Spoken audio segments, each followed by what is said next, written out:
కళ్ళు మూసుకుని ఒక్క నిమిషం మిమ్మల్ని మీరు ఊహించుకోండి.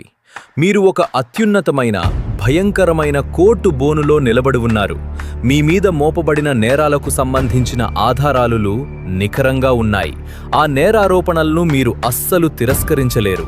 అక్కడ ఉన్న న్యాయమూర్తి ఎలాంటివాడంటే ఆయనను మీరు లంచంతో కొనలేరు, మీ మాటలతో మభ్యపెట్టలేరు. పోనీలే అని ఆయన ఆ తప్పును వదిలేయలేడు. ఎందుకంటే అలా వదిలేస్తే ఆయనే ఒక అవినీతి న్యాయమూర్తి అవుతాడు. ఇదే ప్రతి మనిషి ఎదుర్కొనే అతిపెద్ద సమస్య. అందుకే ఆ ఉక్కిరిబిక్కిరి చేసే ఊబిలో నుండి బయటపడటానికి మనకు దేవుని నీతి, గాడ్స్ రైచియస్నెస్ అవసరం. అపోస్తలుడైన పౌలు రోమీయులకు రాసిన పత్రిక ఆధారంగా మిమ్మల్ని ప్రధాన పాత్రధారిగా చేసుకుని ఒక అద్భుతమైన నాటకీయ ప్రయాణాన్ని ఇప్పుడు చూద్దాం. మనం అసలు సమస్య ఎంత తీవ్రంగా ఉందో చూడాలి. మిమ్మల్ని మీరు ఒక పెద్ద ఓడలో ప్రయాణిస్తున్న ప్రయాణీకుడిగా ఊహించుకోండి. ఆ ఓడలోని వారంతా కెప్టెన్ అంటే దేవుని మీద తిరుగుబాటు చేసి కావాలనే ఓడను రాళ్లకు గుద్దేయాలని చూస్తున్నారు. పౌలు ఈ స్థితిని రోమా 1:18లో ఇలా వివరిస్తున్నాడు: దుర్నీతి చేత సత్యమును అడ్డగించు మనుష్యుల యొక్క సమస్త భక్తిహీనత మీదను దుర్నీతి మీదను దేవుని ఉగ్రత పరలోకము నుండి బయలుపరచబడుచున్నది. ఇక్కడ మీరు నాస్తికులా లేక భక్తిపరులా అనేది ముఖ్యం కాదు. ప్రతి ఒక్కరూ పాపం అనే యజమాని కింద బానిసలుగా ఉన్నారు.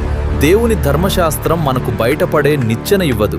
బదులుగా రోమా 3:19-20 వరకు ప్రకారం ప్రతి నోరు మూయబడునట్లును సర్వలోకము దేవుని శిక్షకు పాత్రమగునట్లును ధర్మశాస్త్రము చెప్పుచున్నదని ఎరుగుదము. ఇక అంతా అయిపోయింది, న్యాయమూర్తి చేతిలోని సుత్తి కిందకు పడుతోంది అనుకున్న క్షణంలో ఒక గొప్ప మలుపు వస్తుంది. మీరు పూర్తిగా దివాలా తీసి మీ అప్పు తీర్చలేని స్థితిలో ఉన్నప్పుడు దేవుడు ఒక రక్షణ మిషన్ ప్రారంభించాడు. ఆయన తన నీతిని ఉచితంగా, కృపాదానంగా అందరికీ అందుబాటులో ఉంచాడు. కాని న్యాయమూర్తి తప్పు చేసిన వారిని ఎలా వదిలేస్తాడు? అందుకోసమే యేసుక్రీస్తు శిలువపై తన రక్తాన్ని చిందించి విమోచన క్రయధనంగా దాన్ని చెల్లించాడు.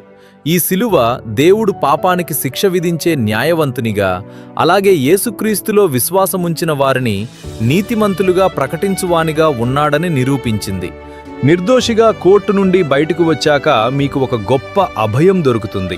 రోమా 8:1 చెబుతోంది: క్రీస్తు యేసులో ఉన్నవారికి ఏ శిక్షా విధియూ లేదు. కాని ఈ కొత్త జీవితంలో పౌలు 2 ప్రమాదాల గురించి హెచ్చరిస్తున్నాడు. మొదటిది, పాపం చేయడానికి లైసెన్స్ అనుకోవడం. దేవుడు క్షమిస్తాడు కదా అని పాపం చేస్తూనే ఉందాం అనుకోవడం. తగలబడుతున్న ఇల్లు దాటి బయటకు వచ్చాక మళ్ళీ ఆ మంటల్లోకి ఎవరైనా దూకుతారా? రెండవది, మతపరమైన నియంతృత్వం. దేవుడు రక్షించాడు, ఇక నా సొంత క్రియలతో 100 రూల్స్ పాటించి ఆయనను సంతోషపెడతాను అని కుస్తీ పడటం. ఇది మిమ్మల్ని అలసిపోయేలా చేస్తుంది. అసలైన పరిష్కారం ఏంటంటే క్రీస్తుతో ఐక్యమై పరిశుద్ధాత్ముని ద్వారా మీ మనసు లోపలి నుండి మార్చబడటమే. ఇప్పుడు మీకొక అనుమానం రావచ్చు: తన సొంత ప్రజలైన ఇశ్రాయేలీయులే మెస్సయ్యను నమ్మలేదు కదా, దేవుడు తన మాట తప్పాడా? నేను ఆయనను నమ్మవచ్చా? దీనికి పౌలు సమాధానమిస్తూ దేవుడు అస్సలు విఫలం కాలేదు అని చెబుతాడు. ఆయన చరిత్రను అద్భుతంగా నేసే ఒక మాస్టర్ వీవర్. ఇశ్రాయేలీయుల వైఫల్యాన్ని సైతం ప్రపంచవ్యాప్త రక్షణ ప్రణాళిక కోసం వాడుకున్నాడు. ఆయనే సార్వభౌముడు. ఆయన వాగ్దానాలకు కాలదోషం పట్టదు. దేవుని నీతి కేవలం బుర్రలో ఉండే ఆలోచన కాదు, అది మీ జీవితాన్ని మార్చేయాలి. మీ దేహాన్ని దేవునికి సజీవ యాగంగా సమర్పించుకోవాలి. ఈ లోక మర్యాదను అనుసరించక మీ మనస్సును మార్చుకోవాలి. ఇతరులకు పరిచర్య చేస్తూ ఒకరినొకరు క్షమించుకుంటూ ప్రేమను చూపించాలి. ఇప్పుడు మీ ముందు ఒక ఆఖరి అతి పెద్ద సవాల్ ఎదురవుతోంది. మీ పాత జీవితపు జ్ఞాపకాలు, మీ గతకాలపు పాపాలు, సాతాను నేరారోపణలు ఒక పెద్ద కొండలా మీ ముందు నిలబడి నువ్వు పనికిరానివాడివి, నీ తప్పులకు శిక్ష తప్పదు అని మిమ్మల్ని భయపెడతాయి. ఆ కొండ ముందు మీ స్వంత శక్తి, నీతి చాలా చిన్నవిగా అనిపిస్తాయి. కానీ ఆ క్షణంలో మీరు సిలువ వైపు చూస్తారు. అక్కడ క్రీస్తు పలికిన ఆఖరి మాటలు మీ గుండెల్లో ప్రతిధ్వనిస్తాయి: సమాప్తమైనది. ఆ ఒక్క మాటతో మీ పాత అప్పుల పత్రాలన్నీ చినిగిపోయాయి. మన స్వంత మంచితనమనే విరిగిన నిచ్చెనతో దేవుడిని చేరుకోలేము. అందుకే ఆయన తన కుమారుడినే మనకు నిచ్చెనగా ఇచ్చాడు.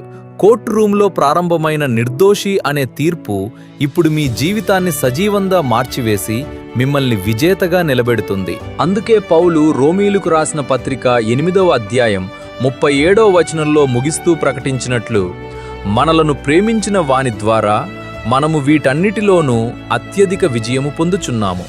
మరణమైనను జీవమైనను దేవదూతలైనను ప్రధానులైనను మన ప్రభువైన క్రీస్తు యేసునందలి దేవుని ప్రేమ నుండి మనలను ఎడపబాప నేరవని రూఢిగా నమ్ముచున్నాను.